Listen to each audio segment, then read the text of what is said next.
What makes Valentina a great villain? Does she have any redeeming qualities? What makes Valentina a great villain is that she isn't quite a villain.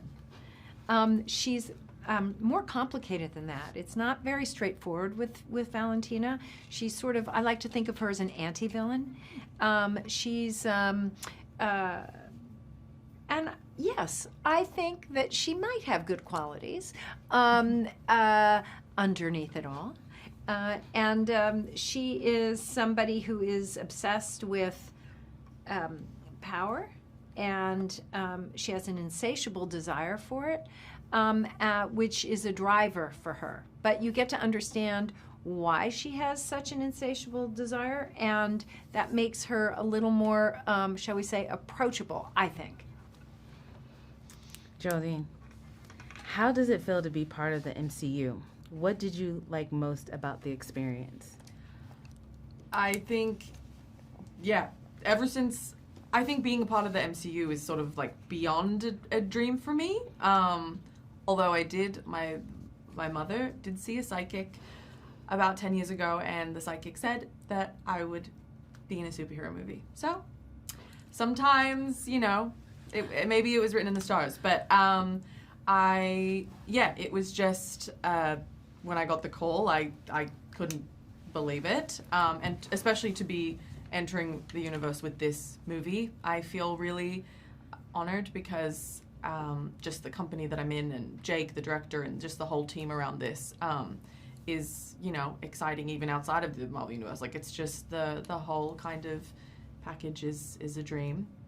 I feel like this whole experience, I just felt like kind of kid in a candy store. There was just, the scale of the production was so massive, and the amount of incredible people with deep knowledge and expertise in their fields was really incredible to be around and watch. And it just felt like there was always something to be kind of enamored by, just the whole production. Yeah. Julia, give us an idea of where we find Valentina at the start of the film. At the start of the film, we find Valentina as the director of the CIA, but she's a little bit in the hot seat. There's a congressional hearing about her background and her, shall we say, her intentions, and she's potentially in trouble, but she's not going to capitulate in any way. Geraldine, describe Mel's personality and tell us what she is doing at the start of the film. Yeah, I think Mel is very ambitious and smart and savvy and a good student. I think that she wants to impress Valentina, who's a very, powerful, successful, impressive woman. And she wants to be on her good side, and then as more of what Valentina is doing is coming to light, and Mel is confronted with the reality of what it takes to get to her position, I think, that then calls to question where she fits in this world, and kind of her inner struggle that she's dealing with. Yeah. What impressed you both the most about the production and the crew?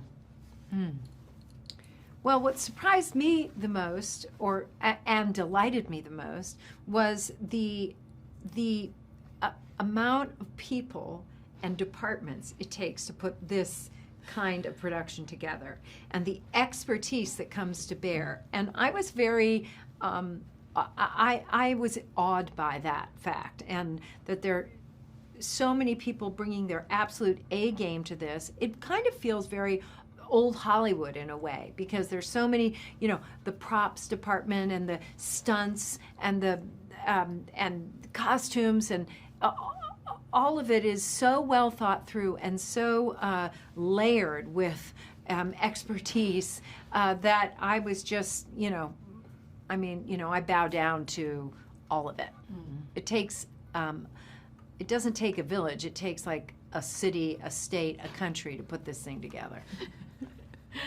Did you want to add to that? Yeah, I think what was so cool about this was how most of the stunts and effects were shot practically. There's very little CGI, which is quite unique for a Marvel movie. So I think that was really cool to watch and impressive, and just, you know, yeah, if there was a helicopter in the sky in the scene, the helicopter was really there. Yeah. That's cool. Tell us about working with the director, Jake Schreier. I'm so grateful to have worked with Jake Schreier on this film. We couldn't have done this film if he hadn't been involved. His dedication to the grittiness, the tone, the rawness of the movie and of the story itself.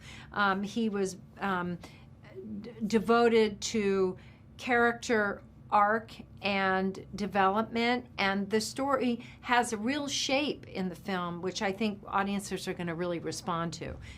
There are characters to be properly rooting for in an emotional kind of way. And, by the way, he straddles the world, Jake did, in his direction, straddling the world of comedy and drama very expertly. I mean, very finely tuned. Amazing. That's good. Did you want to add?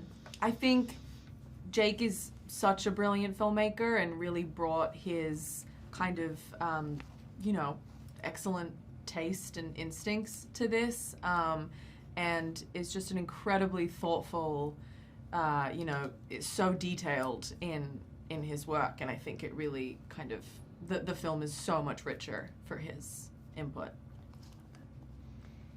When audiences watch this film, what do you hope they experience? Well, first and foremost, when audiences watch this film, I hope they really feel like they got their money's worth and they were properly entertained, because because that's what we want to do. We want to deliver, and we take that very seriously. I hope also that there are certain themes in the film that the audience will walk away with and feel, you know, have a think about, or see how these ideas apply to their own life. And so there's that. But ultimately, we just want them to have a really good time. And then last question. If you can only use one word to describe this film, what would it be and why? One word?